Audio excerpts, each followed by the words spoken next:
नमस्कार। Welcome to kidney wellness channel. बापा माँ बहुत खुशी जदि पिलाटी मोटा हुए, जिते मोटा हम बापा माँ बहुत खुशी, किंतु आम जानीपारूना जे पिलार कौन क्षति होती पिलाटी छोट बड़े पिला छोट बड़े जब मोटा थाए देखा जाए से तार 70% चांस अच्छी जे से तार भविष्य में जिते से एडल्ट हम जो वयस्क हम से मोटापण रही।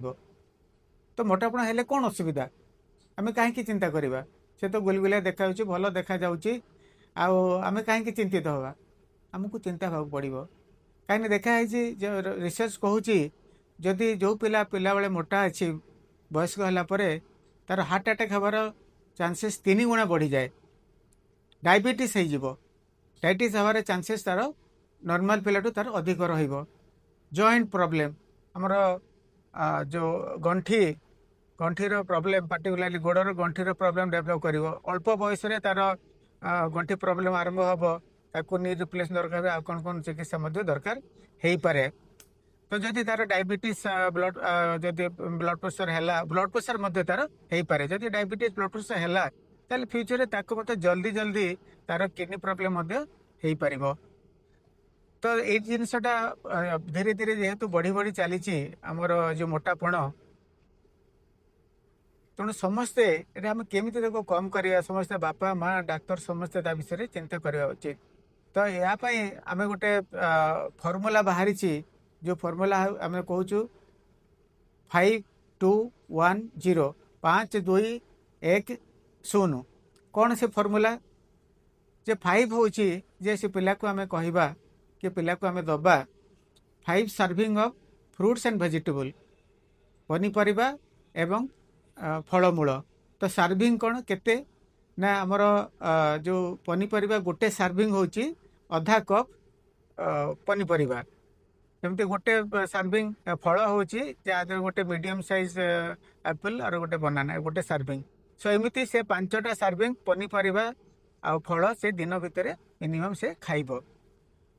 तो फर्मूला 2 कौन, तो आजिकल देखो पिला माने सब बड़े टीवी सामने बसुँच, से मैंने मोबाइल धरिकी बसुँच, फिजिकल एक्टिविटी कुछ करूना। तो ये जो बसिक रोचे से ये जो मोटापण को से जेहेतु फिजिकल एक्टिविटी नहीं तेणु से आहरी मोटा मोटा हो जाती। तेणु चेष्टा करूँ जमीती से तार ये जो स्क्रीन टाइम बा टीवी सामने कि मोबाइल सामने बसुची सेटा जमी 2 घंटारू कम करूँ, ताको धीरे धीरे एनकरेज कले पिला को कले से धीरे धीरे से निश्चित भाव कम कर। तो फर्मूला 1 टा कौन ना, फर्मूला 1 हूँ जे से फिजिकल एक्टिविटी बा एक्सरसाइज पिलाटी करवा दरकार। तो आजिकल पिला माने खाली केवल पढ़ापढ़ी व्यस्त, जहाँ समय पाइले टीवी सामने फोन रे बसिले, तेणु आउ एक्सरसाइज करूना। एक्सरसाइज न कला पर मोटापण बढ़ी बढ़ी जाऊँगी। तो मिनिमम तांको एनकरेज करंतु, तांको कहतु से पिला को जे से माने मिनिमम 1 घंटा जहाँ भी खेल से पिला माने फुटबॉल खेलतु, क्रिकेट खेलतु, साइक्लिंग करतु, दौड़तु, जहाँ कर किसी गोटे खेल फिजिकल एक्टिविटी से माने करतु मिनिमम 1 घंटा। आउ सीटा भावुची आपण मैंने जदि धीरे धीरे एनकरेज करेंगे से निश्चित भाव में कर। केवल खाली जे पाठ पढ़े हेनी, माने स्वास्थ्य हिसाब से सुस्थ हवा दरकार, ना भविष्य में आम असुस्थ नागरिक पाइबू। एवं जो फर्मूला 0 टी कौन, फर्मूला 0 टी हूँ जे आम जो पानी पीऊँ से पानी रे जमती किसी केमिकल न रू, चीनी न पड़ू, रंग न पड़ू, ता अर्थ हूँ से मैंने कोल्ड ड्रिंक्स न पिंतु कि चीनी पड़ी कौन से पानी न पिंतु, कहीं चीनी द्वारा प्रबल आमर ओजन बढ़े। तो तेणु ताकू एनकरेज करंतु खाली से पानी पीऊ जो थे कि चीनी पड़ी न कि। तो आउ कोल्ड ड्रिंक्स एगुड़ा को एवॉइड करने शिक्षा दिंतु, से मैंने तो जिद करेंगे खाइबे, तेणु आपण मैंने चेष्टा करूँ जमी से बेसी पानी पीबे आ कोल्ड ड्रिंक्स को एवॉइड करेंगे।